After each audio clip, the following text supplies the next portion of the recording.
திரு மாலன் அவர்கள் இந்த Lee Kuan song fellowship ஆய்வாளராக சிங்கப்பூருக்கு வந்துள்ளார்.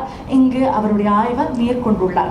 அவருடைய ஆய்வின் கருப்பொருள் என்னன்னு பார்த்தீங்கன்னா, சமூக மாற்றங்கள் இவற்றை பிரதிபலிக்கக்கூடிய 50 ஆண்டு தமிழ் இலக்கியம், இதை பற்றி தான் இவருடைய ஆய்வு மேற்கொண்டுள்ளார். ஆக இந்த ஆய்வை பொறுத்த வரைக்கும் அவர் பல கோணங்கள்ல பேசியிருக்கிறார். இதுக்கு முன்னாடி நடந்த இந்த தொடர்ல 3 உரைகள் ஆற்றிய திருமாலன், இதற்கு முந்தைய உரையிலையும் வேற ஒரு கோணத்துல அவர் உரையாற்றி இருக்கிறார். இன்றைய உரை தனிக்குரல்கள், மாறுபட்ட சிந்தனைகளை முன்வைக்கும் தமிழ் படைப்புகள் மீதான பார்வையும் அயல்மொழி படைப்புகள் பற்றிய குறிப்புகளும், இதுதான் தலைப்பு. இதை பார்த்துருப்பீங்க, இதை பார்த்துட்டு தான் நீங்க இங்க வந்திருக்கிறீங்க. ஆக திரு மாலன் அவர்கள் இன்று அருமையான ஒரு உரை ஆற்ற போறாரு. இவருக்கு அறிமுகம், இவர் ஆற்ற போற உரையை விட இவருக்கு சிறந்த அறிமுகம் என்னால கொடுக்க முடியாது. இருந்தாலும் 3 வார்த்தைகள்ல எழுத்தாளர், ஆசிரியர், பத்திரிகையாளர். பத்திரிகையாளர்னு சொல்றதை விட பத்திரிகை நிபுணர், விருது பெற்ற பத்திரிகை நிபுணர் திரு மாலன் அவர்கள். பெரிய கைத்தட்டல். முதல்ல நண்பர்கள் அனைவருக்கும், இஸ்லாமிய சகோதரர்களுக்கு ஈகை பெருநாள் வாழ்த்துக்கள். சலாமத் ஹரிராயா. மற்ற அனைவருக்கும் என்னுடைய பணிவான வணக்கங்கள். சென்ற உரையை மகதூம் சாஹிப் உள்பட்ட தமிழ் ஆசிரியர்களுக்கு, தமிழ் இதழாசிரியர்களுக்கு அந்த உரையை சமர்ப்பித்திருந்தேன். இந்த உரையை திரு அருண் மகிழன் அவர்களுக்கு சமர்ப்பிக்கிறேன். என்ன காரணம் என்று கேட்டால், அருண் மகிழனை பற்றி உங்கள் எல்லாருக்கும் தெரியும். தமிழை நவீனப்படுத்துவதற்கும், தமிழை அடுத்த தலைமுறைக்கு எடுத்துக்கொண்டு செல்வதற்கும், தமிழை சிங்கப்பூரில் தக்க வைப்பதற்கும், அதை குறித்து தான் அவருடைய 24 மணி நேர சிந்தனையும் அதை குறித்ததாகத்தான் அவருக்கு இருக்கிறது. இது ரொம்ப சொல்வது எளிது. ஆனால் இங்கே இருக்கக்கூடிய சிங்கப்பூருடைய சூழ்நிலையை வைத்து பார்க்கிற போது அது மிகப்பெரிய கடினமான ஒரு பணி. கோவிந்தசாமி ஒரு கதையில் எழுதுகிறாரு, அது உண்மையாக கூட இருக்கலாம். சிங்கப்பூரில் மெத்த படித்த பெரிய பதவிகளில் இருக்கக்கூடிய தமிழர்கள் தமிழை பற்றி கவலைப்படுவதில்லை என்று கோவிந்தசாமி ஒரு இடத்துல எழுதுகிறாரு. அருண்மகிழனை பற்றி உங்கள் எல்லாருக்கும் தெரியும். ரொம்ப விரிவாக வாசித்தவர், ரொம்ப ஆழமாக யோசிப்பவர், ஒரு அரசாங்கத்தினுடைய ஒரு மிகப்பெரிய பதவிகளில் இருந்தவர். இன்றைக்கும் பல அரசு நிறுவனங்கள் அவருடைய ஆலோசனையை அவரை நாடி கேட்கின்றனர். அந்த வாய்ப்புகளை எல்லாம் அவர் தனக்காக பயன்படுத்திக் கொள்ளாமல் தமிழுக்காக பயன்படுத்திக் கொள்கிறார்.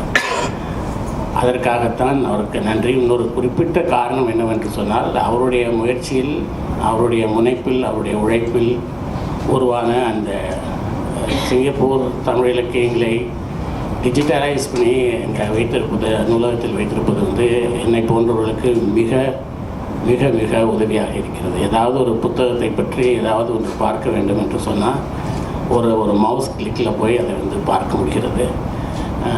இல்லை என்றால் என்னுடைய 6 மாத இந்த ஃபெலோஷிப்பில் குறைந்தது 3 மாதங்களாவது புத்தகங்களை தேடி அலைந்திருப்பேன் என்று தான் என்னால் சொல்ல முடியும். அதனால் அதற்காகவும் அவருக்கு ஒரு தனிப்பட்ட முறையில் நன்றி. இன்றைக்கு எடுத்துக்கொண்டிருக்கக்கூடிய ஒரு விஷயம்,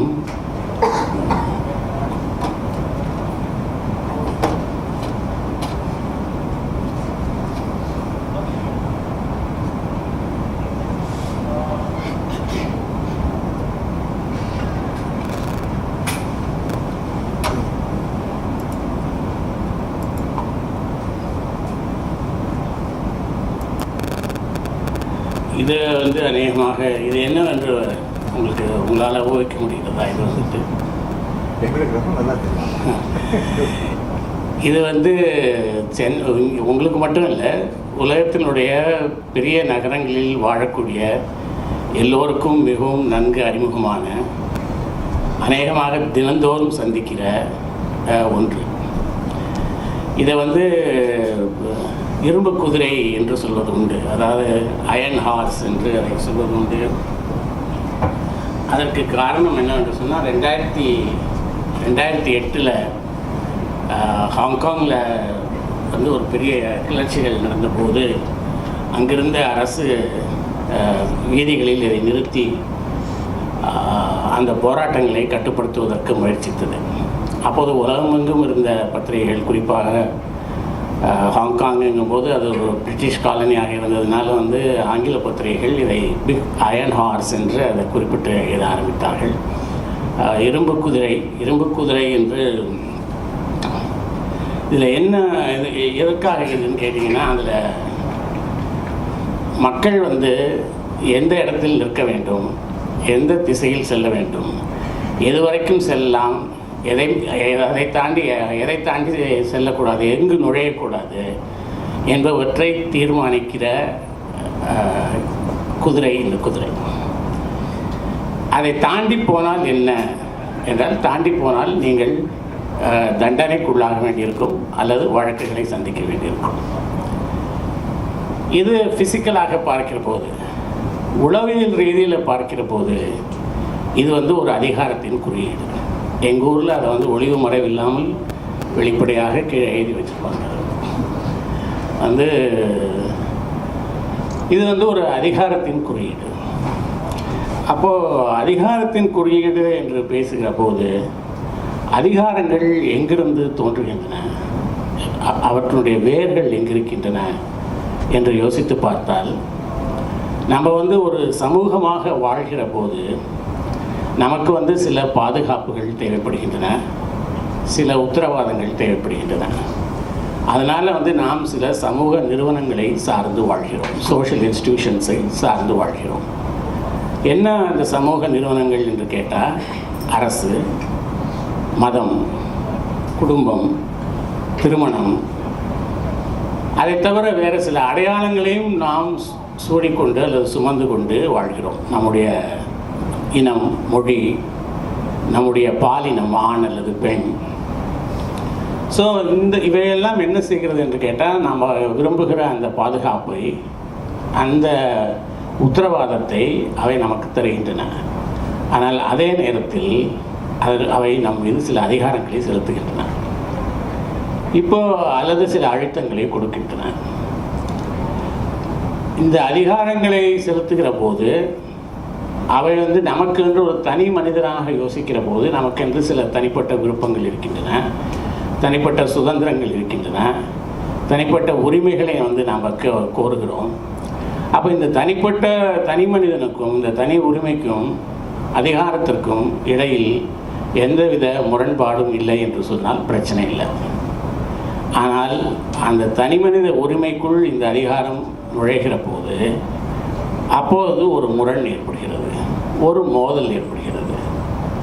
இப்போ அந்த மோதலை வந்து நம்ம எப்படி அதற்கு எதிர்வினை ஆற்றுகிறோம் என்று யோசித்து பார்த்தால், பல பேர் என்ன செய்கிறோம் என்றால், அதிகாரத்தினுடைய அதுக்கு பயந்து, அதாவது அதை மீறி போனால் தண்டனை, அதை எதிர்கொள்ள வேண்டியிருக்கும் என்கின்ற ஒரு சூழ்நிலையில் அந்த அதிகாரத்திற்கு பயந்து அமைதியாக இருந்து விடுகிறோம். இன்னும் சில பேர் இருக்கும், அமைதியாக இருக்க முடியாது, ஆனால் பேசவும் முடியாது. ஏனென்றால் நமக்கு அந்த தண்டனைகளை அல்லது அந்த விதிமீறலை எதிர்கொண்டால் அதனுடைய விளைவுகளை எதிர்கொள்வதற்கும் நமக்கு விருப்பம் இல்லை. ஆனால் நம்முடைய தனி மனித உரிமைகளில் அது தலையிடுகிற போது அதை பொறுத்து கொள்வதற்கும் நம்மால் முடியவில்லை. அதனால் மனதுக்குள் அமைதியாக புடுங்குகிறோம்.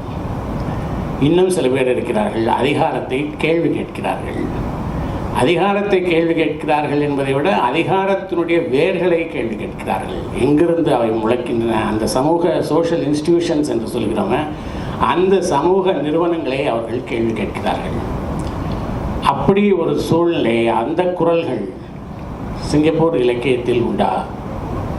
அப்படியானால் அவை என்ன சொல்கின்றன? இதைதான் அந்த தேடலைத்தான் நான் இன்றைக்கு உங்களோடு பகிர்ந்து கொள்ளப் போகிறேன். நான் வந்து எனக்கு கிடைத்தவற்றை நான் படித்திருக்கிறேன். படித்த எல்லாவற்றையும் இங்கு நான் பகிர்ந்து கொள்ளப் போவதில்லை. ஏனென்றால் அந்த காலத்துக்குள் நான் சொல்லி ஆக வேண்டும் என்பது ஒன்று இருக்கிறது.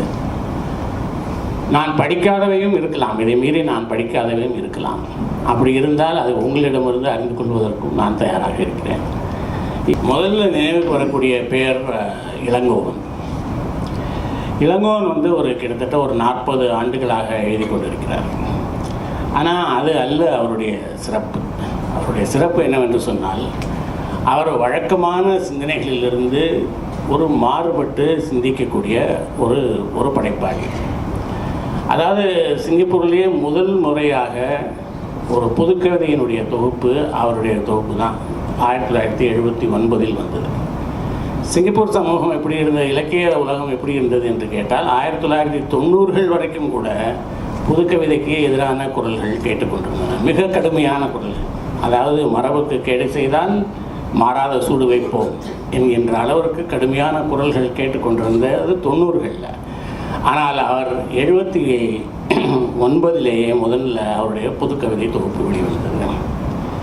அது மட்டுமல்ல, அவருடைய 2வது கவிதை தொகுப்பு வந்தபோது அதை தடை செய்ய வேண்டும் என்று சில எழுத்தாளர்களை இங்கே இருக்கக்கூடிய சில எழுத்தாளர்களை கேட்டார்கள் என்று ஒரு குறிப்பை நான் சிங்கப்பூர் கவிதை வரலாற்றில் நான் படித்தேன். எழுத்தாளர்கள் எப்படி இன்னொரு எழுத்தை தடை செய்ய வேண்டும் என்று கேட்கிறார்கள் என்று எனக்கு இன்றைக்கு வரைக்கும் புரியல.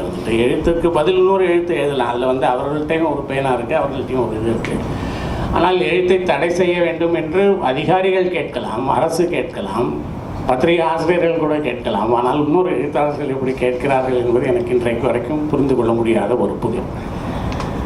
அது தவிர இவர் கவிதைகள் தவிர நாடகங்களுக்காக பெயர் பெற்றவர். இவருடைய 3 நாடகங்கள் அடுத்தடுத்து அவை மேடை ஏறுவதற்கு சில மணி நேரங்களுக்கு முன்பாக அவை தடை செய்யப்பட்டன. ஒரு நாடக ஒத்திகையின் போது இவருடைய மனைவி கைது செய்யப்பட்டார். இதெல்லாம் ஒரு புறம் இருக்கிறது. இதெல்லாம் எதை காட்டுகிறது என்று சொன்னால், இன்னும் விரிவாக சொல்வதானால், நாடகம் என்பது வசனங்களையும் வார்த்தைகளையும் சார்ந்தது என்று நம்ம நினைத்து கொண்டிருக்கிறோம். ஒரு மேற்கு ஆஸ்திரேலியாவில் இருந்தபோது மேற்கு ஆஸ்திரேலியாவில் முதன்முறையாக காது கேளாதவர்களுக்கான நாடக அரங்கத்தை, டெஃப் தியேட்டர் என்பதை அங்கே உருவாக்கி கொடுத்தவர். இவரை பற்றி இது எல்லாம் எதை காட்டுகிறது என்று சொன்னால், வழக்கமான சிந்தனையிலிருந்து மாறுபட்டு யோசிக்கக்கூடிய ஒருவர் என்று அவரை காட்டுகிறது. இவரை பற்றி ஹிந்து பத்திரிகையில் ஒரு பேட்டி வந்தது. அதில் அவர்கள் முன்னுரையாக என்ன எழுதியிருந்தார் என்றால், அவர்களை பற்றி எழுதும்போது எஃபான் டெர்பிள் என்று அவர்கள் எழுதியிருந்தார்கள். எஃபான் டெர்பிள் என்கின்ற அந்த பிரெஞ்சு வார்த்தைக்கு என்ன அர்த்தம் என்று சொன்னால், அதிர்ச்சி ஊட்டும், மரபை துறந்த, நவீனத்தில் நாட்டமுள்ள இளைஞன். இதை சொல்வது வார்த்தை தான் அந்த எஃபான் டெர்பிள். இவர் அந்த பத்திரிகையில் அந்த பேட்டியில் அவர் சொல்கிற போது சொல்கிறாரு, controversy is my middle name என்று அவர் சொல்கிறார். சர்ச்சை தான் என்னுடைய மிடில் நேம் என்று சொல்கிறார். இவர் ஒரு பக்கம் இப்படி இருந்தாலும் கூட அவருடைய படைப்புகளை நீங்கள் பார்த்தால் அவர் நிறைய கேள்விகளை எழுப்புகிறார். அவருடைய கேள்விகள் சமகால சமூகத்திலிருந்து மட்டும் அது தொடங்கவில்லை. அது ஒரு வரலாற்றிலிருந்து அந்த கேள்விகள் தொடங்குகின்றன. இது ஒரு உதாரணம் இருக்கு. இதில் வரலாறு என்ன சொல்கிறது என்றால், 519 ராஃபல்ஸ் இறங்கினார் என்று சொல்கிறது. அவருக்கு ஒரு கையை கட்டி கொண்டிருக்கும் ஒரு வெள்ளி சிலையை நம்ம பழைய பார்லிமெண்ட் பக்கத்தில் நம்ம நிறுத்தி வைத்திருக்கிறோம்.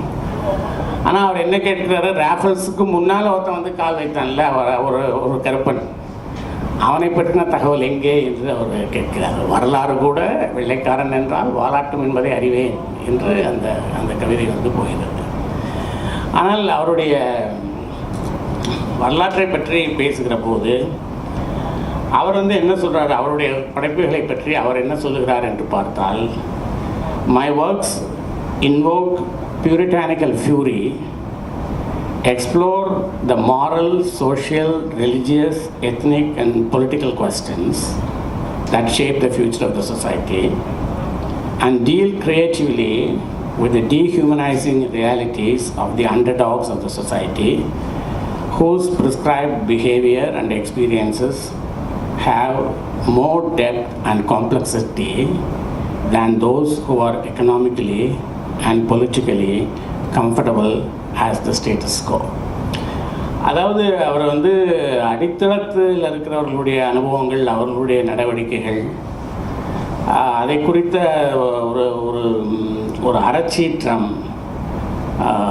ஒரு மாரல், ஒரு ஒழுக்கம், சமூகம், மதம், இனம், அரசியல் சார்ந்த கேள்விகளை குறித்த தேடல், இதெல்லாம் தான் என்னுடைய எழுத்தினுடைய அடிப்படை என்று அவர் சொல்கிறார். அதில் வந்து அவர் மை ஒர்க்ஸ் இன்வோக் என்கின்ற ஒரு வார்த்தையை அவர் உபயோகிக்கிறார். அது எனக்கு என்ன தோன்றிச்சுன்னா, அவருடைய ஒர்க்ஸ் இன்வோக்கா அல்லது ப்ரொவோக்கா என்று வந்து எனக்கு தோன்றியது. ப்ரொவோக் என்பதற்கு இரண்டு அர்த்தங்கள் உண்டு. ப்ரொவோக் என்பது வந்து ஒன்று சிந்தனையை தூண்டுவது, தாட் ப்ரொவோக்கிங் என்று சொல்கிறோம். இன்னொன்று வந்து சீண்டுவது, he provoke me into a fight என்று நம்ம சொல்வது உண்டு.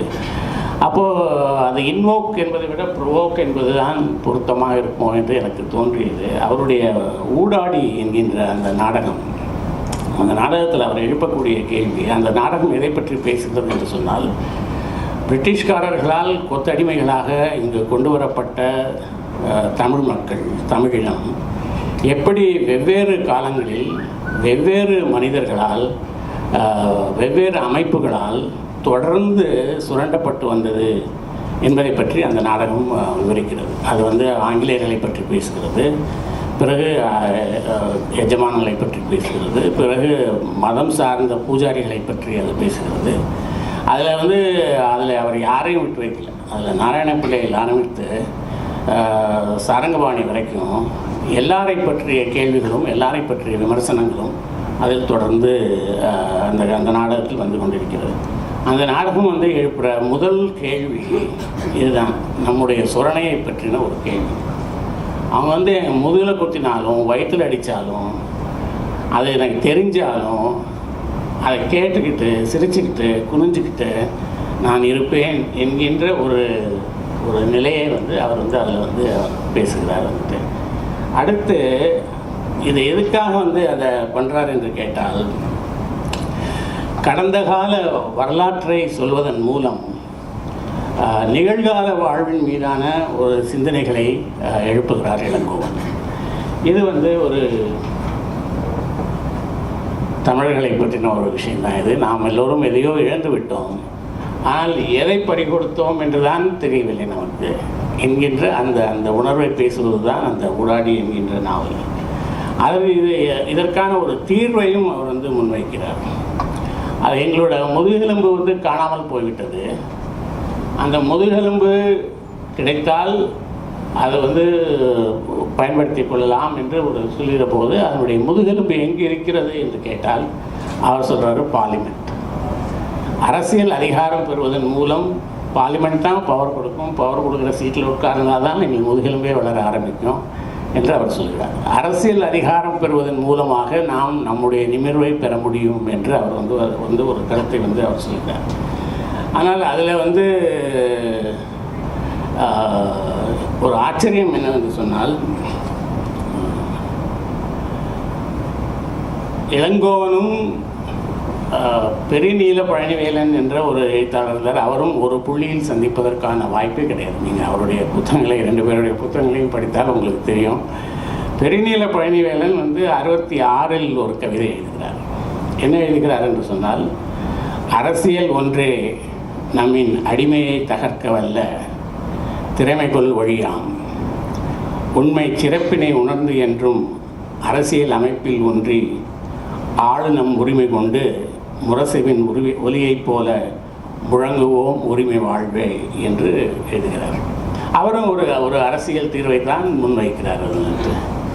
ஆனால் எங்களுடைய இந்திய அனுபவத்தை வைத்துக்கொண்டு பார்த்தால், ஒருவேளை இங்கே அது மாறி இருக்கலாம், என்னுடைய இந்திய அனுபவத்தை வைத்துக்கொண்டு பார்த்தால் அரசியல் தீர்வு ஒன்று மாத்திரமே நம்முடைய முதுகெலும்பை நிமிர வைத்து விடுமா என்கின்ற ஒரு சந்தேகம் எனக்கு இருக்கிறது. இப்போது இந்தியாவில் வந்து இந்த ஜூலையில் வந்து குடியரசுத் தலைவர் தேர்தல் நடைபெற இருக்கிறது. 2 தலித்கள் போட்டி வேட்பாளர்களாக களமிறங்குகிறார்கள். இதில் யாரோ ஒருவர் ஜெயிக்கப் போகிறார். அதனால் தலித்துகளுடைய நிலைமை மாறிவிடுமா என்கின்ற ஒரு கேள்வி எழுகிறது. இதற்கு முன்னால் 2 தலித்துகள் முதல்வர் ஜனாதிபதிகளாக இருந்திருக்கிறார்கள், உச்சநீதிமன்ற நீதிபதிகளாக இருந்திருக்கிறார்கள், கவர்னர்களாக இருந்திருக்கிறார்கள். ஆனால் ஒன்றும் பெரிய மாற்றங்கள் ஏற்பட்டுவிடவில்லை. எங்களுடைய பெண்கள் வந்து எங்களுடைய முதலமைச்சர்களாக இருந்திருக்கிறார்கள். தமிழ்நாட்டிலேயே இரண்டு பெண் முதலமைச்சர்கள் இருந்திருக்கிறார்கள். உத்தரப்பிரதேசத்தில் பெண் முதலமைச்சர் இருக்கிறார், வங்காளத்தில் பெண் முதலமைச்சர் இருக்கிறார். பெண்கள் அரசியல் அதிகாரம் பெற்றதனால் அங்கே இருக்கக்கூடிய பெண்களுடைய நிலைமை மாறிவிட்டதா, பெண்கள் சுதந்திரம் பெற்றிருக்கிறார்களா, அவர்களுடைய அடிமைத்தனத்திலிருந்து வெளியில் வந்து விட்டார்களா என்று இந்திய அனுபவத்தை வைத்துக்கொண்டு யோசிக்கிற போது அரசியல் அதிகாரம் பெறுவது மாத்திரமே ஒரு தீர்வாக இருந்துவிட முடியுமா என்கின்ற ஒரு கேள்வி எனக்குள் எழுகிறது. பெண்களை பற்றி பேசுகிற போது சமூகவியலாளர்கள் அதிகம் பயன்படுத்துகிற ஒரு வார்த்தை they are doubly discriminated என்ற ஒரு வார்த்தையை அவர்கள் பயன்படுத்துவார்கள். doubly protected and doubly discriminated, the paradox of woman என்று ஒரு பிரபலமான ஒரு சமூகவியல் புத்தகம் இருக்கிறது. கேத்லின் கான்வெல் எழுதின ஒரு புத்தகம். யதார்த்தம் என்ன என்று சொன்னால், ஒரு பக்கம் சட்டம் நம்முடைய பெண்களை பாதுகாக்கிறது. அது இந்தியாவாக இருந்தாலும் சரி, சிங்கப்பூராக இருந்தாலும் சரி, இங்கே வந்து நமக்கு விமன்ஸ் சார்ட்டர் என்று ஒன்று இருக்கிறது. சட்டம் வந்து ஒரு புறம் பாதுகாக்கிறது, குடும்பம் பாதுகாக்கிறது. அதே நேரத்தில் பாதுகாப்பு என்ற பெயரில் அவர்கள் மீது அதிகாரமும் அது செலுத்துகிறது. ஒரு யோசித்து பார்த்தால், ஒரு பெண் தன்னுடைய அடையாளத்தை, தன்னுடைய சுயத்தை, தன்னுடைய மரியாதையை இழப்பது எந்த இடத்தில் உச்சம் பெறுகிறது என்று யோசித்து பார்த்தால் அது அவருடைய திருமணத்தில் நடக்கிறது. திருமணத்தில் நடக்கிற போது அவர் வந்து அதை பற்றின ஒரு கதை தான் தலாக் என்கின்ற அந்த கதை, அந்த நாடகம். தலாக் நாடகமாக மேடையேற்றப்பட்ட போது பெரும் எதிர்ப்புகளை சந்தித்தது. அதற்கு வந்து ஒரு மதம் சார்ந்த காரணங்கள் இருக்கலாம் என்று ஊகிக்கிறேன். எனக்கு தெரியாத இருக்கான உண்மையான காரணங்கள் அதுவாக இருக்கலாம் என்று ஊகிக்கிறேன். ஆனால் அதில் கதையினுடைய மையம் என்பது என்னவென்று சொன்னால், அந்த கதையில் வந்து அந்த பெண்ணுக்கு பெண்ணினுடைய தந்தை வந்து ஒரு கதை சொல்கிறார். அதான் இந்த கதை. ஒரு அழகான உப்பு பொம்மை இருந்துச்சு. அதுக்கு ரொம்ப நாளாக தான் யாருன்னு தெரியல. அதனால் காடு மேடெல்லாம் அலைஞ்சிச்சு. ஆயிரக்கணக்கான மைல் தாண்டி ஒரு நாள் கடல் முன்னால் வந்து நின்றுச்சு. அதுக்கு ரொம்ப அதிசயமாக இருந்துச்சு. அப்பா, இவ்வளோ பெரிய அலைகளான ஆச்சரியப்பட்டு போய் கண் கொட்டாமல் கவனிச்சுட்டே இருந்தது. யாரு நீ? உப்பு பொம்மை கடலை கேட்டுச்சு. கடல் சிரிச்சது. சிரிச்சுக்கிட்டே உள்ளே வந்து பாரு, நான் யாருன்னு தெரியும் என்று சிரிச்சது. உப்பு பொம்மையும் தைரியமாக கடலுக்குள்ளே இறங்கி நடந்துச்சு. அது போக போக கரைஞ்சி போய்கிட்டே இருந்துச்சு. கடைசியில் அதோட வாய் மட்டும் இருந்துச்சு. இப்போ தான் தான் யாருன்னு தனக்கே தெரிஞ்சதுன்னு சொல்லிக்கிட்டு ஒரு சாந்தமான சிரிப்போடு கரைஞ்சி போச்சு, காணாமல் போச்சு. அலைகூட அலையெல்லாம் பேரே இல்லாமல் போச்சு. நிஷாமா, நீ அந்த உப்பு பொம்மை மாதிரி, உங்களை நிக்காஹ் பண்ண வர வெளியூர் மாப்பிள்ளை அந்த கடல் மாதிரி, அவரே உனக்கு சகலவும் நிஷா. இதுதான் அந்த கதையினுடைய மையப்புள்ளி. இந்திய பெண்கள் இங்கு திருமணமாகி வந்து இங்கு குடும்பங்களில் வந்து ஒரு வேலைக்காரிகளைப் போல நடத்தப்படுவதும் அதிகாரங்களை இழப்பதை பற்றியும் பல்வேறு பேர் பல கதைகளை எழுதியிருக்காங்க. சேவை சண்முகம் மற்றொன்று என்ற ஒரு கதை இருக்காங்க. ஆனால் அதை வந்து அவர் சண்முகம் வந்து என்ன சொல்கிறாருன்னா, அது கடைசியில் அது என்ன கதை என்று கேட்டால், அது எந்த மதம், எந்த இனம், எந்த ஜாதி, அதெல்லாம் அதை கண்டுபிடிக்க முடியாது. ஏன்னா அந்த கதாநாயகனுடைய பேர் வந்து பூங்கோதை. பூங்கோதைக்கு வந்து பூங்கோதை ஒருவனை விரும்பி திருமணம் செய்து கொள்ளலாம், நாளைக்கு வந்து ஆர்வம் போகலாம் என்று இருக்கக்கூடிய ஒரு கட்டத்தில் வந்து அவங்க அம்மா கொடுத்து விட்டு போன ஒரு கடிதத்தை அவள் படிக்கிறாள். அவங்க அம்மா என்ன சொல்லியிருக்காங்கன்னா, அந்த ஒரு கடிதம் எழுதி அதை ஒரு உரையில் போட்டு மூடி சீல் பண்ணி, உனக்கு திருமணம் ஆகிற போது இந்த கடிதத்தை திறந்து பார் என்று சொல்லி அவங்ககிட்ட கொடுத்துட்டு அவங்க பல ஆண்டுகளுக்கு முன்னாலே இறந்து போயிடுறாங்க. அந்த கடிதத்தை அந்த பெண் திறந்து படிக்கிறாள். படிக்கிற போது அவங்க அம்மா எப்படியெல்லாம் துன்பங்களை சந்தித்தார்கள், அவர்கள் வந்து அங்கேருந்து திருமணமாகி இங்கு வீடுகளில் இங்கு வந்து இப்படி அவர்கள் நடத்தப்பட்டார்கள். அதனால் அவர்களுக்குள்ளே ஏற்பட்ட ஒரு சண்டை, அந்த சண்டையின் காரணமாக அவர்கள் வந்து கணவனை விட்டு பிரிந்து போய் வாழ்கிற ஒரு வாழ்க்கை. பிறகு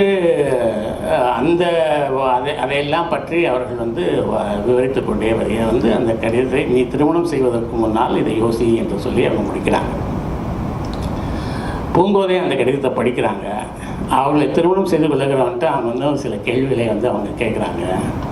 அவங்க வந்து என்ன கேட்குறாங்கன்னு கேட்டிங்கன்னா வந்து, உன்னுடைய குடும்பத்தாருக்கும் எனக்கும் நடுவில் ஒரு வேளை சண்டை வந்து விட்டது என்று சொன்னால் நீ யாருடைய பக்கத்தில் நிற்பாய் என்று அவர்கள் கேட்குறாங்க. நான் அவர்களோடு இவ்வளோ காலம் வளர்ந்துருக்கேன், அதனால் நான் அவர்களுக்கு கடன்பட்டவன், அதனால் அவர்களோட பக்கம்தான் நிற்பேன் என்று அவர் சொல்லியிருந்தாங்க. நான் இந்த பெண்ணினுடைய பூங்கோதையின் பேரில் ஒரு சொந்தமாக ஒரு வீடு இருக்கிறது. திருமணம் செய்துவிட்டு நாம் எங்கு வசிக்கப் போகிறோம் இந்த வீட்டிலா என்று அவள் கேட்கிறார். இல்லை, இந்த வீட்டை திருமணமாதவுடன் நாம் செய்ய வேண்டிய முதல் வேலை இந்த வீட்டை விற்பது தான் என்று அவன் சொல்கிறான். அவன் சொல்கிறான், நான் வேலை செய்கிற இடத்திற்கு அருகில் இந்த வீடு இருக்கிறது என்று அவள் சொல்கிறாள். இது என்ன, நீ வேலைக்கே போவதில்லையே, அப்போ இந்த கேள்வியே வரப்போவதில்லையே என்று அவன் சொல்கிறான். ஸோ இதையெல்லாம் அவள் கேட்டுக்கொண்டே வந்து கடைசியில் வந்து அவனை திருமணம் செய்து கொள்வதில்லை என்ற முடிவுக்கு இதுதான் அந்த மற்றொன்று கதை. ஆனால் இதில் வந்து சண்முகம் வந்து என்ன செய்கிறார் என்று சொன்னால், அதை ஒரு பெண் உரிமை பிரச்சனையாக அதை அவர் எடுத்துக்கொண்டு போவதில்லை.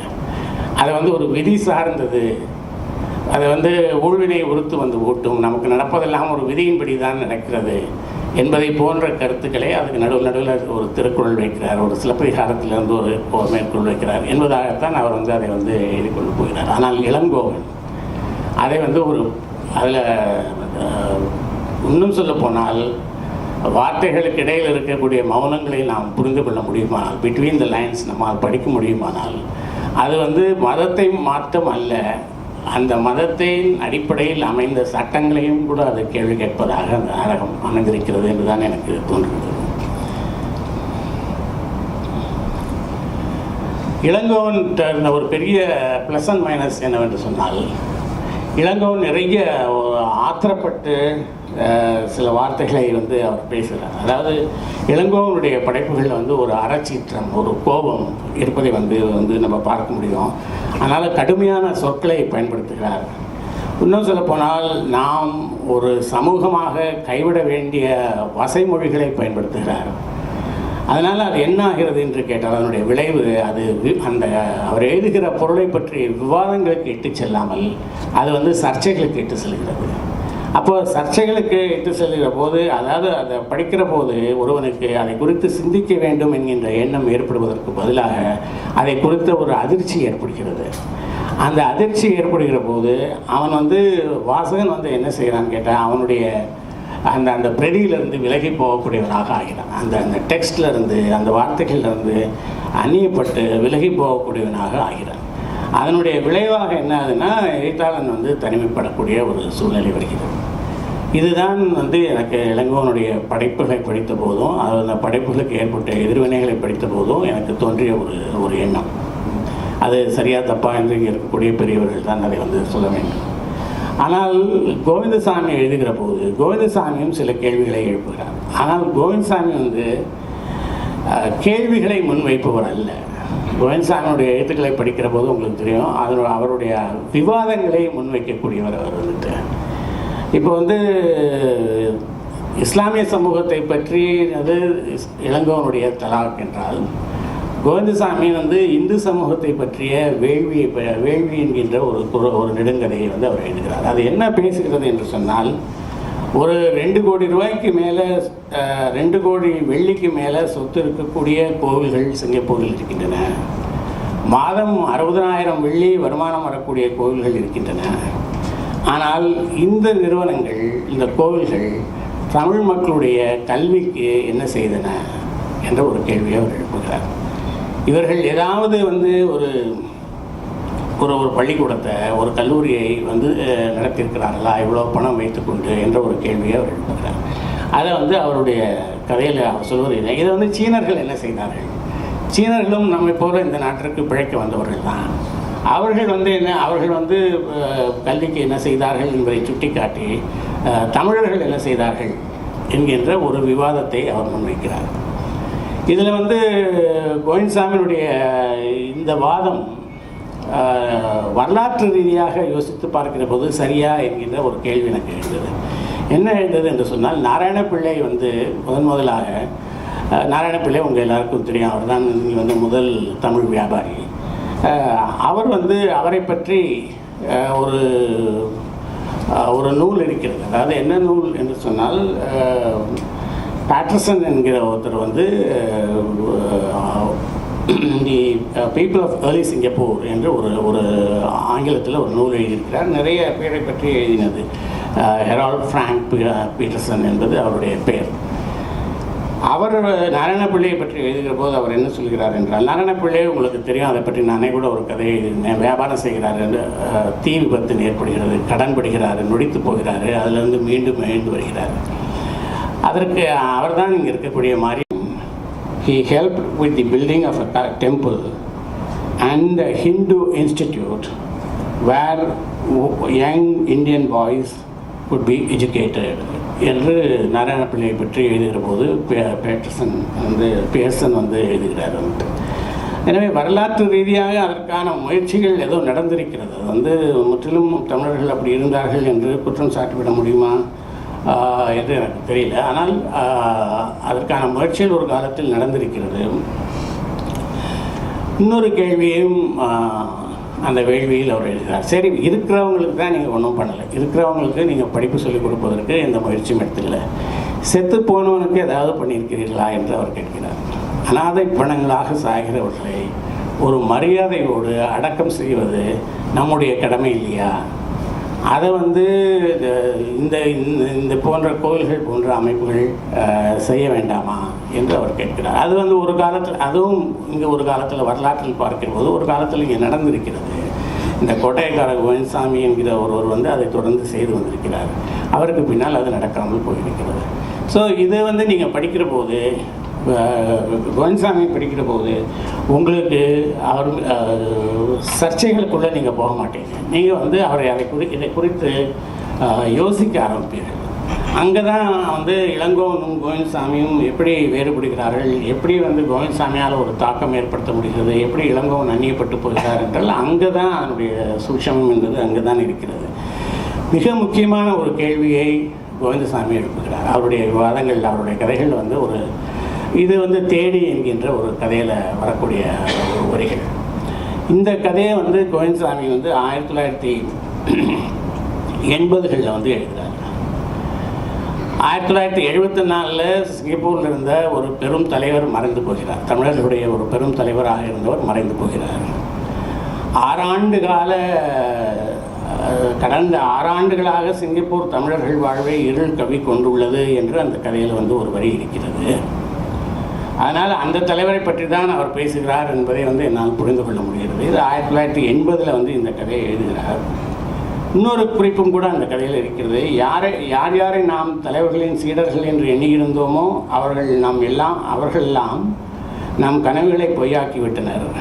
தலைவருக்கு பிறகு அவர்கள் நம்மை வழிநடத்துவார்கள் என்று அகமகிழ்ந்திருந்தோம்.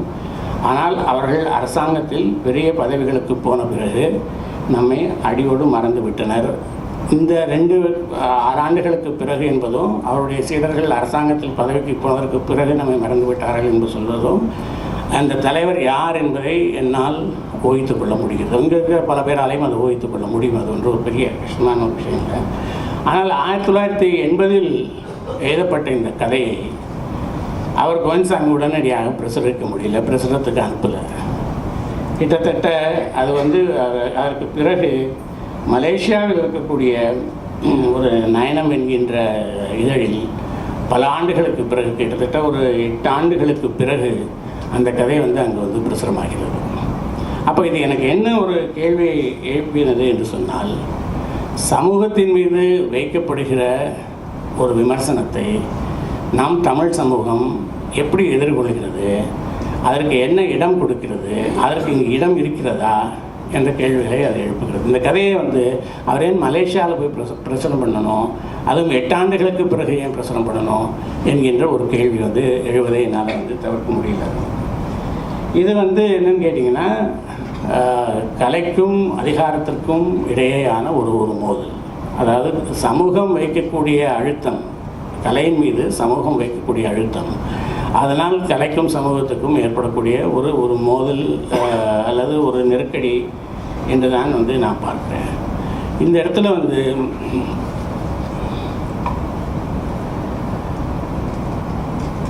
இதை பற்றி இப்போ இளங்கோவன் வந்து சர்ச்சைகளை எழுப்புகிறார், கோவிந்தசாமி விவாதங்களை முன்வைக்கிறார். ராமகண்ணபிரான் என்ன செய்கிறார் என்று சொன்னால் அவர் நம்முடைய சிந்தனைகளை தூண்டுகிறார். ராமகண்ணபிரான் வந்து இந்த கலைக்கும் அதிகாரத்திற்கும் இடையேயான மோதலை பற்றி ராமகண்ணபிரான் ஒரு இடத்துல எழுதுகிறார். அது வந்து என்னவென்று கேட்டால், மான்கூட்டு ஒரு ஒரு மான் தீவு கூட்டம் என்கின்ற ஒரு தீவில் சிற்பிகளுக்கும் அங்கே இருக்கக்கூடிய அரசாங்க அதிகாரத்தில் இருப்பவர்களுக்கும் அரசு அதிகாரத்தில் இருப்பவர்களுக்கும் இடையே ஏற்படக்கூடிய ஒரு மோதலை பற்றி பேசுகிறது. அரசு அதிகாரத்துக்கு வருகிறவர்கள் ஒரு சுய விளம்பரத்தில் நாட்டம் கொண்டவர்களாக தங்களை முன்னிறுத்திக் கொள்கிறவர்களாக அவர்கள் மாறுகிறார்கள். அவர்களுக்காக முச்சந்திகள் சிலைகள் எழுப்பப்படுகின்றன. சிறிய அளவில் மரத்தில் சிலைகள் செதுக்கப்பட்டு அவர்களை சந்திக்க வருகிறவர்களுக்காக அவை பரிசுகளாக கொடுக்கப்படுகின்றன. அவர்களுக்கு ஒரு மார்பிள் சிலையை வந்து உருவாக்கி வைக்க வேண்டும் என்கின்ற ஒரு நிர்பந்தங்கள் ஏற்படுகின்றன. பெரிய மாளிகைகளில் உள்ள அவருடைய சிலைகள் வைக்கப்படுகின்றன. இதையெல்லாம் அந்த சிற்பிகள் செய்வதற்கு நிர்பந்தப்படுத்தப்படுகிறார்கள். ஆனால் அந்த பீடம் என்கின்ற கதையில் இதைத்தான் அவர் சொல்கிறார். இதை வந்து எந்த பூரண படைப்பையும் தனிநபர்களின் ஆகைக்கோ அது அதிகாரத்திற்கோ அதை உட்படுத்த முடியாது. அதுதான் கோவிந்தசாமிக்கு நடந்தது. கோவிந்தசாமிக்கு வந்து அவருடைய படைப்பை சமூகத்தினுடைய அழுத்தம் காரணமாக வந்து பிரசுரிக்க முடியாமல் போனது. ஆனால் அவர் எழுதுவதை நிறுத்தில்லை. அதே போல் ஒரு இந்த கேள்விகளை கண்ணபிரான் முன்வைக்கிறார். ஒரு தனிப்பட்டவருடைய நெருக்கடி, தனி மனித வழிபாடு, இதுக்கு வந்து கலைஞன் வந்து இணங்கி போவதில்லை என்பதுதான் அந்த பீடம் என்கின்ற ஒரு இதை முன்வைக்கிறது. ஒரு கலைஞன் எந்த ஒரு ஆதிக்க சக்தியினாலும் அமுக்கப்படுகிற போது அவன் வந்து அவனால் வந்து எதிர்த்து போரிட முடியவில்லை என்றாலும் கூட தனக்குள் வந்து அவன் புழுங்கி கொண்டிருப்பான் என்பதுதான் கண்ணபிரான் அதில் சொல்ல வருகிறது. ஆனால் இதில் வந்து இன்னொரு கேள்வி,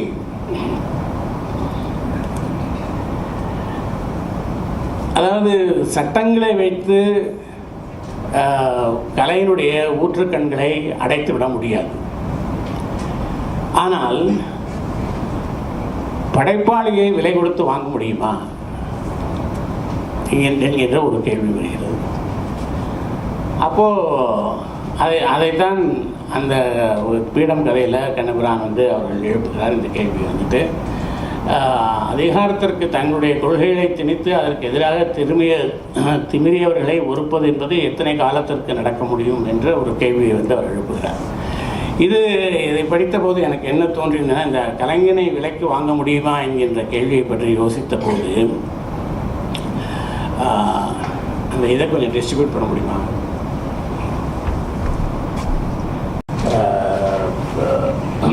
ஆப்ரேஷன் ஸ்பெக்ட்ரம் என்று அரசு அதை சொல்லுகிறது. மார்க்சிஸ்ட் கான்ஸ்பிரசி என்று அதை வரலாற்று அறிஞர்கள் சொல்லுகிறார்கள். சமீபத்தில் அதை பற்றி ஒரு புத்தகம் கூட இருக்குது. அதை பற்றி பின்னால் நம்ம விரிவாக பேசலாம். அதில் வந்து கோபால்பட்டினம் கதையில் வந்து பெர்னாண்டோ பெரீரா என்று அதுதான் அந்த கதையினுடைய முக்கியமான பாத்திரம். அதில் வந்து சாம்சன் அழகரத்னம் என்கின்ற ஒரு பாத்திரம் இருக்கிறது. சாம்சன் அழகரத்னம் என்பவர் யார் என்று கேட்டால் அவர் வந்து ஒரு அரசு அதிகாரி. இந்த பெர்னாண்டோவுடைய பள்ளி தோழன், நீண்ட கால நண்பர், அரசில் வந்து வேலை செய்ய போகிறார். இந்த பெர்னாண்டோ பெரீரா என்பவர் ஒரு எழுத்தாளர். ஒரு வெற்றிகரமான எழுத்தாளனா என்று கேட்டால் அயல் நாடுகளில் அவனுடைய படைப்புகள் பிரசுரமாகின்றன, அயல்நாட்டு பத்திரிகைகளில். ஆனால் இங்கே இருக்கக்கூடிய எழுத்தாளர் சமூகம் அவனை அங்கீகரிக்கவில்லை. அவன் வந்து ஒரு ஃபர்னிச்சர் கடையில் வந்து வேலை செய்து கொண்டிருக்கிறான்.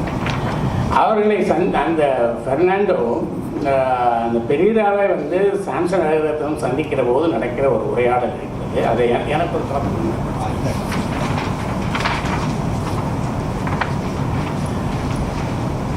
சாம்சன் வந்து அந்த பெரீராட்ட சொல்கிறார், your stories make waves on BBC.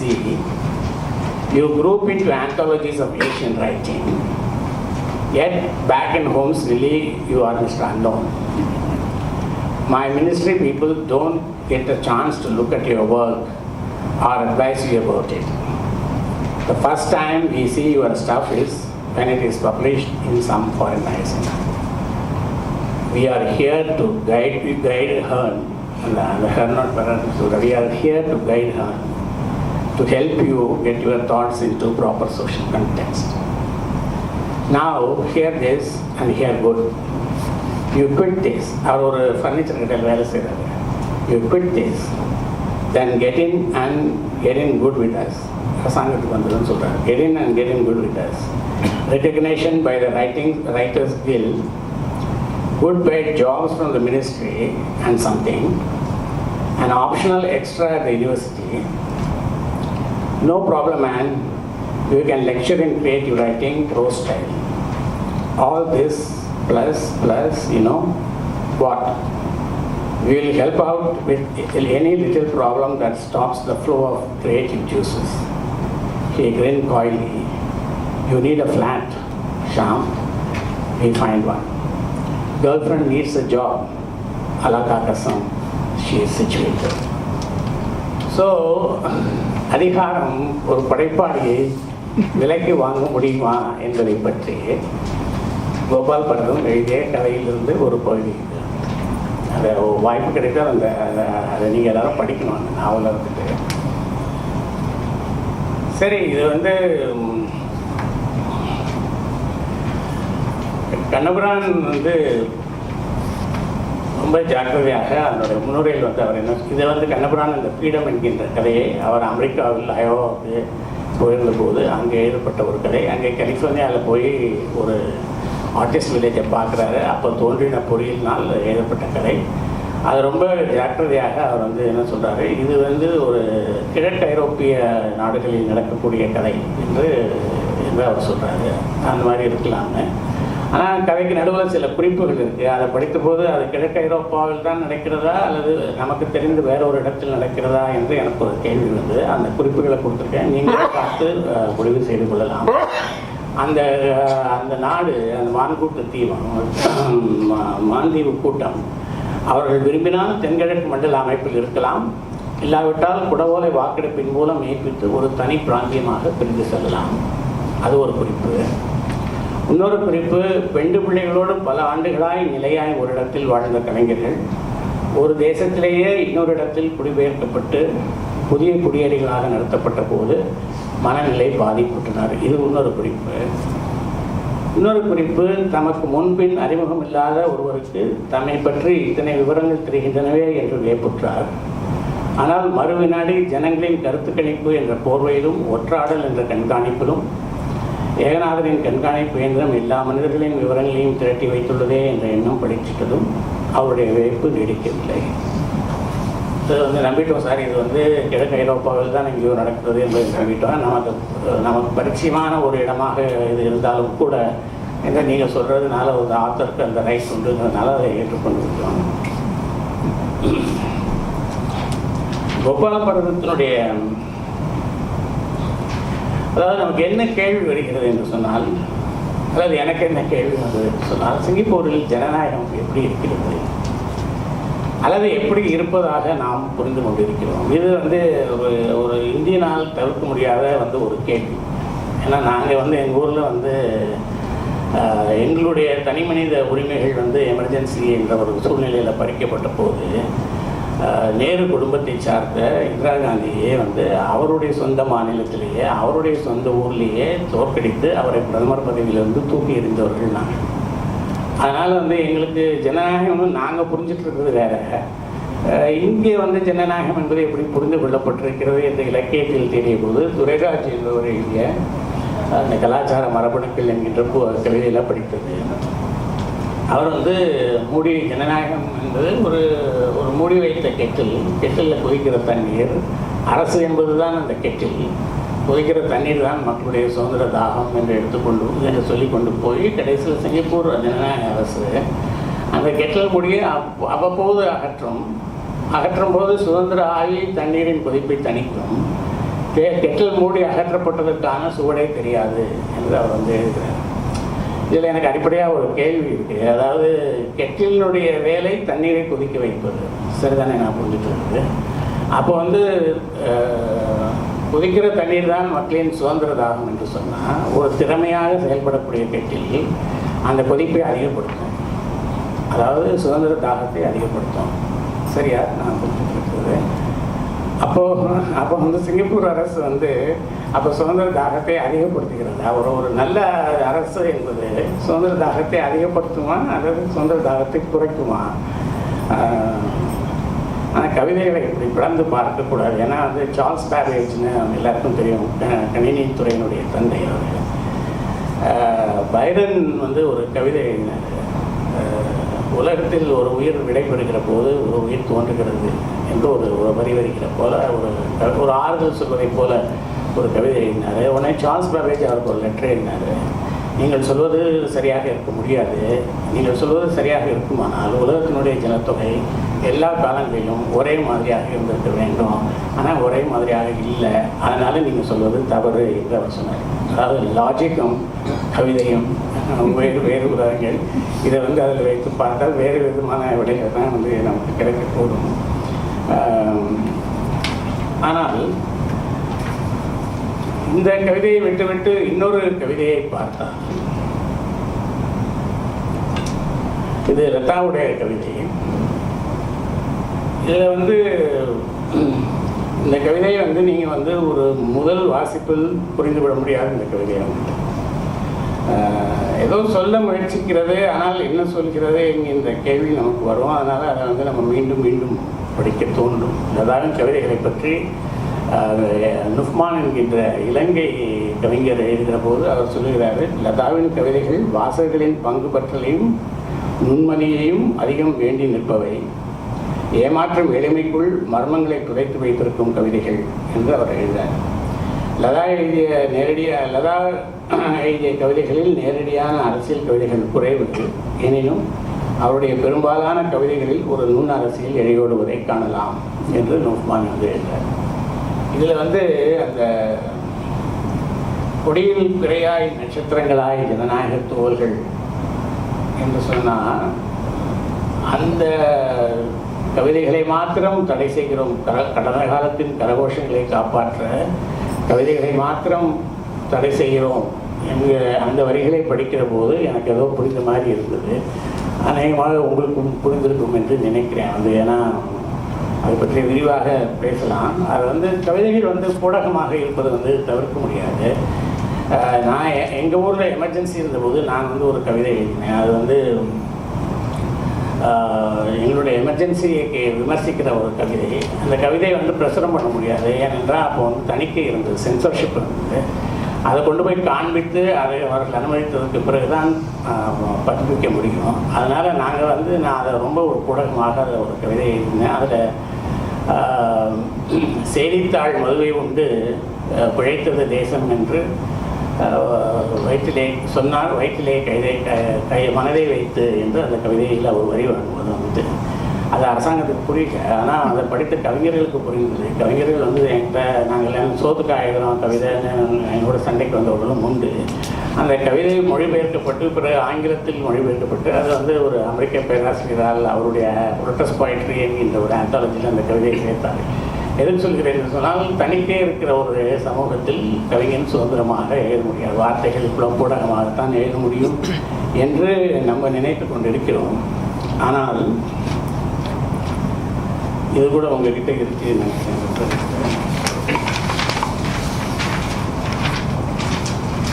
இவரே உங்கள் எல்லாருக்கும் தெரிந்திருக்கும். ஒரு சுராத்மன் மார்க்கசான் வந்து ஒரு புகழ்பெற்ற மலாய் கவிஞர்.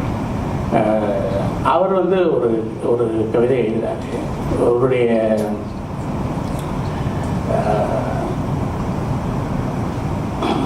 அதிலே பார்த்தீங்கன்னா உங்களுக்கு தெரியும், on that morning the red and white fluttered together with 5 stars and a crescent. இது பூடகமாக எழுதலை அவர். நமக்கு தெரியும் சிவப்பு வெள்ளை 5 stars and a crescent அது எதை குறிக்கிறது என்பது நமக்கு தெரியும். அப்போது அவர் இருந்த இடத்துல வந்து ஒரு கொடி கம்பம் எழுந்து நிற்கிறது. ஒரு அதில் வந்து அவர் எவ்வளோ வெளிப்படையாக எழுதுகிறாருன்னு பாருங்கள். My heart uttered a curse, my eyes stated not necessarily so, my ears said one nation, my eyes mentioned whose, my mouth pronounced one loyalty, my eyes blurred, you are the same. அதில் வந்து அவருடைய மண்ணில் அவருடைய குடிசை இருந்த இடத்தில் ஒரு பெரும் கட்டணம் இணைந்து நிற்கிறது. அதை பார்த்துவிட்டு அப்புறம் வந்து அந்த இடத்தை அவர் வந்து வர்ணிக்கிறாரு. On that morning the red faded, its 5 stars dropped, the moon broke. My heart saw a tall building standing upright at the side of my hut. Then my foot was trampled by a big foot. என்னுடைய காலை ஒரு பெரிய கால் நசுக்கியது. My eyes asked, whose foot was that? Then my ears had yet to receive a reply. The foot had gone without a trace. My foot was crushed. My eyes curiously looked for the figure. That evening, my son asked, Daddy, what does independent really mean? Independent means we are free. What does it mean to be free? To be free means we can do everything, including for others to step on daddy's foot. Ask my child. இந்த கவிதை அதுக்கப்புறம் ஒரு ஸ்டான்ஸாக இருக்குது. அது நீங்கள் தேடி படிங்க, உங்களுக்கு தெரியும். இது வந்து அந்த கவிதையினுடைய தலைப்பு we are independent, we are not done yet. The selected poems of Surat Manohar. ஆனால் இதை விட, அதாவது தமிழ் கவிஞர்களை விட மலாய் கவிஞர்கள் இன்னும் வெளிப்படையாக பேசுகிறார்கள். இது வந்து அவர் மலாயில் எழுதின கவிதை நம்ம படித்தது அதனுடைய ஆங்கில மொழிபெயர்ப்பு. மலாய் கவிஞர்கள் இன்னும் வெளிப்படையாக பேசுகிறார்கள். அவர்கள் எதை இழந்து விட்டோமோ அதை பற்றி, இழந்து விட்டதை பற்றி அவர்களால் பேச முடிகிறது. அந்த வலியை பற்றி அவர்களால் பேச முடிகிறது. கோபால் பரதம் இன்னும் ஒருபடி மேலே போய் வெளிப்படையாக பேசுகிறார். கோபால் பரதம் வந்து அவரை பற்றி ஒரு தெரியாதவர்களுக்காக ஒரு சின்ன ஒரு அறிமுகம். அவர் வந்து தெற்காசிய இலக்கிய விருது பெற்றவர், south east Asian write award பெற்றவர். அது மட்டுமல்ல, அவர் அதே நேரத்தில் அவருடைய தொழில் வந்து நியூரோ சர்ஜன். தெற்காசிய நியூரோ சர்ஜன் சங்கத்தினுடைய தலைவராகவும் அவர் இருந்தார். 2 துறையிலும் ஒரு பெரிய குறிப்பிடத்தகுந்த இடத்தை வகித்தவர். அவருடைய ஆகச்சிறந்த நாவல்களில் ஒன்று கேண்டில் ஆஃப் த சன் என்ற ஒரு நாவல் என்று அதை வந்து ஸ்ட்ரைட் டைம்ஸ் சொல்கிறது. அவருடைய சிறந்த சிங்கப்பூரின் 10 நாவல்களில் சிறந்த ஒரு நாவல் என்று அந்த வந்து ஸ்ட்ரைட் டைம்ஸ் வந்து குறிப்பிடுகிறது. அந்த நாவலை வந்து காமன்வெல்த் புக் ப்ரைஸுக்கு அந்த நாவல் வந்து பரிந்துரைக்கப்பட்டு நாமினேட் பண்ணப்பட்டது. அது எதை பற்றி பேசுகிறது என்று சொன்னால், 1987 நடந்த இது வந்து ஆப்ரேஷன் ஸ்பெக்ட்ரம் வானவில் நடவடிக்கை என்று சொல்லப்படுகிற ஒரு புரட்சி, மார்க்சிஸ்ட் கான்ஸ்பிரசி என்று சொல்கிறார்களே, அந்த புரட்சியை பற்றி. அந்த மார்க்சிஸ்ட் கான்ஸ்பிரசிக்கு இது 30வது ஆண்டு. இந்த 30வது ஆண்டில் ஒரு புத்தகம் வந்திருக்கிறது, நூலகத்தில் இருக்கிறது. இப்போ தான் சமீபத்தில் ஒரு வாரத்திற்குள் அந்த புத்தகம் வந்தது, மேலே இருக்கிறது. நீங்கள் வாய்ப்பு கிடைத்தால் எடுத்து படியுங்கள். அது வந்து அதை பற்றின மார்க்சிஸ்ட் கான்ஸ்பிரசி பற்றி இதுவரை நமக்கு சொல்லப்பட்ட தகவல்களை எல்லாம் அது மறுதளிக்கிறது. அது விசாரணை இல்லாமல் கைது செய்யப்பட்டு சிறையில் வைக்கப்பட்ட அவர்கள் நாங்கள் மார்க்சிஸ்டர்கள் அல்ல, நாங்கள் வந்து சர்ச் ஒர்க்கர்ஸ் என்று அவர்கள் சொல்கிறார்கள். அந்த புரட்சி, இந்த சோகால் கான்ஸ்பிரன்சியை வந்து முன்னெடுத்தவர் வந்து சிங்கப்பூரில் இருந்து ஹார்வர்டில் சென்று படித்த முதல் ஹார்வர்ட் கிராஜுவேட் ஆஃப் சிங்கப்பூர். அவர் வந்து இங்கே ஒரு ஹார்வர்ட் அலுமினாய் அசோசியேஷனுடைய தலைவராகவும் அவர் இருக்கிறார். அதில் வந்து பத்திரிகையாளர்கள் இருக்கிறார்கள், நாடகம் போடுகிறவர்கள் இருக்கிறார்கள், சர்ச்சில் கோவிலில் வேலை செய்து கொண்டு இருக்கக்கூடிய சோஷியல் ஆக்டிவிஸ்ட் இருக்கிறார்கள். அது ஒரு பெரிய விஷயம், அதை பற்றி இப்போ பேசுவதற்கு நேரம் இருக்கு. ஆனால் அந்த மார்க்சிஸ்ட் கான்ஸ்பிரன்சியை வந்து அடிப்படையாக வைத்துக்கொண்டு எழுதப்பட்ட புத்தகம் அது. அதில் வந்து ஒரு ஸ்ட்ரீட் நியூஸ் பேப்பர் என்று அதில் வந்து ஒரு அம்சம் இருக்கிறது, ஒரு செய்தித்தாள். அதை ரொம்ப அருமையாக வந்து அதை அவர்கள் விவரிக்கிறார்கள். அது வந்து நீ டைப்ரைட்டரில் வந்து டைப் பண்ணிவிட்டு ஒரிஜினலை தொலைச்சிடு, காப்பியை வந்து ஃபோட்டோ காப்பிடு, அப்போ எந்த டைப்ரைட்டரில் அடிச்சதுன்னு கண்டுபிடிக்க முடியாது. நிறைய காப்பீஸ் எடுத்து அதை வந்து முக்கியமான இடங்களில் கொண்டு போய் வச்சுட்டு, பார்க்கில், பஸ் ஸ்டாண்டில், அதில் வந்து ஒரு நோட்டும் எழுதி வச்சுட்டு, இதை படித்தவங்க வந்து இதை இன்னொருத்தர்கிட்ட நீங்கள் கொடுங்க என்று சொல்லி அந்த வைத்துடு என்று வந்து அந்த பத்திரிகையை வந்து அவர்கள் எழுதுகிறார்கள். ஸ்ட்ரீட் நியூஸ் பேப்பர் என்கின்ற ஒரு கான்செப்டை வந்து அவர்கள் அதில் வந்து அறிமுகப்படுத்துகிறார்கள். கூட அதை படிக்கும்போது நம்முடைய இலக்கியங்களை கூட வீதி கொண்டு போயிடலாமா என்று கூட எனக்கு தோன்றியது. அந்த ஸ்ட்ரீட் நியூஸ் பேப்பரில் ஒரு இடத்துல எழுதுகிறார்கள்,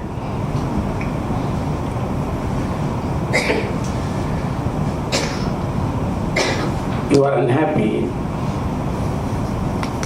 and you dare not admit this to anyone.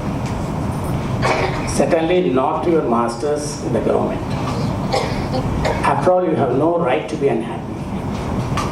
Your masters provide you with a good housing, safe streets, good hospitals, schools for your children, and pay you enough for 3 square meals a day and a color TV. Your masters may be right. You are wrong to be unhappy. Look at the people in the countries around you. Diseased, starving, living in slums. Yet, in some ways, they seem happier than you. Why? Because, my friend, you are a man, not a dog.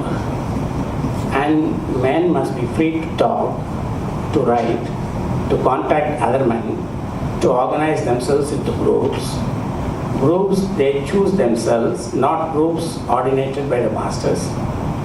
Men who are not free to do this are no more than animals. அப்பட்டமாக எழுதப்பட்ட ஒரு வார்த்தைகள். இந்த கதையில் வந்து அது ஒளிமுறையே இல்லை. இந்த கதை வந்து சிங்கப்பூரில் நடக்கிற கதை, சாம்பியன்ஸில் நடக்கிற கதை. இந்த கதை வந்து சிங்கப்பூர் பாத்திரங்கள் இருக்கிறது, மார்க்சிஸ்ட் கான்ஸ்பரசியை பற்றி பேசுகிறது, சர்ச் கேரக்டர்ஸ் அப்படி இருக்கிறது. இந்த நாவலில் வந்து 87 அந்த ஆப்ரேஷன் ஸ்பெக்ட்ரம் நடக்குது. 91 கோபால் பரதன் இந்த நாவலை எழுதுகிறாரு. சிங்கப்பூரில் யாரும் பிரசுரிப்பதற்கு முன் வரவில்லை. அதனால் அது என்ன ஆகுதுன்னு கேட்டிங்கன்னா, லண்டனில் உள்ள ஒரு பதிப்பகத்தால் அது வந்து வெளியிடப்படுகிறது. பிறகு 2014 இப்போ அந்த புத்தகம் சிங்கப்பூரில் கிடைக்கிது. 2014 சிங்கப்பூரில் இருக்கக்கூடிய ஒரு பதிப்பகம் வந்து அதை வெளியிட்டிருக்கு. அதில் வந்து அதன் திருத்தப்பட்ட ரிவைஸ்ட் எடிஷன் என்று அது போட்டிருக்கு. 2014 வந்ததில் திருத்தப்பட்ட பதிப்பு என்று போட்டிருக்கு. அதை படித்தோன்னே எனக்கு அதன் மூலப்பதிப்பை போய் திருத்தப்படாத பதிப்பை படிக்க வேண்டும் என்று கூட எனக்கு தோன்றியது. அது வந்து அதாவது 91 எழுதிடுறாரு. 12 ஆண்டுகள் கழித்து அந்த புத்தகம் சிங்கப்பூரில் பிரசுரமாகிறது. எப்படி கோவன்சாமிக்கு வந்து 8 ஆண்டுகள் கழித்து அந்த சிறுகதை மலேசியாவில் பிரசுரமானதோ அதை போல. ஆனால் அவர் இறந்து போனதுக்கு பிறகு அவர் 2002 கோபால் பரதம் இறந்து போயிருக்காரு. 12 ஆண்டுகள் கழித்து 2014 சிங்கப்பூர் எழுத்தாளர் விழாவில், சிங்கப்பூர் ரைட்டர்ஸ் ஃபெஸ்டிவலில் அவருக்கு வந்து ஒரு அரங்கம் நடக்கும். அவருக்கு அஞ்சலி செலுத்தக்கூடிய ஒரு அரங்கம். கிருபால் சிங் போன்றவர்கள் அதில் கலந்து கொண்டு அதை வந்து பேசினார். அப்போது இதை போன்ற இன்னொரு பிற மொழியில் எழுதக்கூடிய இன்னொரு எழுத்தாளரை வந்து நம்ம பார்க்க போகிறோம், அல்ஃபான்சா. இதை வந்து அவர் எப்போ எழுதுகிறாருன்னு கேட்டிங்கன்னா, லீ குவான் யூ இறந்து அவருடைய இறுதிச் சடங்கு நடப்பதற்கு முன்னால் இது வந்து அவர் எழுதினார். அவருடைய ஃபேஸ்புக்கில் எழுதினார். அவரோட ஃபேஸ்புக்கில் எழுதினதை வந்து ஸ்ட்ரைட் டைம்ஸ் பப்ளிஷ் பண்ணுது. ஸ்ட்ரைட் டைம்ஸ் பப்ளிஷ் பண்ண உடனே பிரச்சனைகள் வருது, அவருக்கு மிரட்டல்கள் வருது, அவருக்கு துன்புறுத்தல்கள் வருது. அவர் வந்து அந்த ஸ்ட்ரைட் டைம்ஸில் வந்து அந்த அவர் பேட்டி கண்ட நிருபர்கிட்ட வந்து பேசும்போது அவர் வந்து எப்படி இதை நீங்கள் போட்டீங்க எல்லாம் அதை கேட்குற போது அந்த நிருபர் சொல்கிறாரு, அதில் செய்தி இருந்தது, இட் வாஸ் நியூஸி, அதனால் நான் போட்டேன் அப்படின்னா சொல்லிடுறது. உங்களுக்கு நியூஸ் முக்கியமா, என்னுடைய பாதுகாப்பு முக்கியமா என்று அவர் கேட்குறாரு. அஃப்கோர்ஸ் நியூஸ் என்று அந்த பொண்ணு சொல்லுது, நியூஸ் தான் எங்களுக்கு முக்கியம் என்று அவர் சொல்லுது. உங்களுக்கு பாதுகாப்பு பிரச்சனை என்னென்னா நீங்கள் போலீஸில் கம்ப்ளைண்ட் கொடுங்க, அவங்க வந்து உங்களை காப்பாற்றுவாங்க என்று அந்த பொண்ணு சொல்லுது. இது வந்து ஒரு டிப்பிக்கல் ஜேர்னலிஸ்ட் ஆட்டிடியூட் என்று எனக்கு அந்த இதை படித்தபோது தெரிஞ்சது. இதில் அல்ஃபான்சா என்ன எழுதுகிறார் என்று சொன்னால், இதில் வந்து அவர் ஒரு வேர்ட் பிளே பண்ணுறாரு. லுக்கிங் டவுன் என்கின்ற அந்த வார்த்தைக்கு வந்து நீங்கள் கீழே பார்ப்பது என்று ஒரு அர்த்தம். அதை ஒரு இடியமாக நீங்கள் எடுத்துக்கொண்டு பார்த்தால் உங்களை யாரும் பொருட்படுத்தவில்லை, உங்களை அலட்சியப்படுத்துகிறார்கள், நீங்கள் சொல்வதை யாரும் காதில் வாங்கிக் கொள்வதில்லை என்பதை போன்ற ஒரு அர்த்தம் இருக்குது. அவர் வந்து உங்களுக்கு வீடெல்லாம் கொடுத்தாரு, லீ குவான் இருந்தபோது வீடெல்லாம் கொடுத்தாரு, ஸோ நீங்கள் காலையில் எழுந்திரிச்சு பார்ப்பீங்க, உங்கள் கூரையில் வந்து அவருடைய முகம் தெரிகிறது. இதை போல நீங்கள் கற்பனை செய்து கொள்ளுங்கள். He is looking down on all of us Singaporeans என்று அவர் வந்து அதை எழுதுகிறார். இது கடைசியாக the indomitable but inevitable Catherine Lim. Catherine Lim வந்து ஒரு சிங்கப்பூரில் அச்சம் நிலவுகிறதா என்ற ஒரு கேள்வியை கொண்டு பார்த்தபோது அவர் சொல்கிறார், சிங்கப்பூரில் இருக்கக்கூடிய அச்சம் வெளியிலிருந்து வருவதல்ல, அது உள்ளிருந்து வருவது என்று அவர் சொல்கிறார். இதை பார்த்தபோது எனக்கு இதை படித்தபோது எனக்கு என்னன்னா, இந்த வரியை படித்தபோது நான் நின்றுட்டேன். ஏன்னா நான் அதுக்கு முன்னால் படித்ததெல்லாம் தொகுத்து யோசித்து பார்த்தேன். உங்கள் முன்னால் சில உதாரணங்களை எடுத்துக்கிறேன்.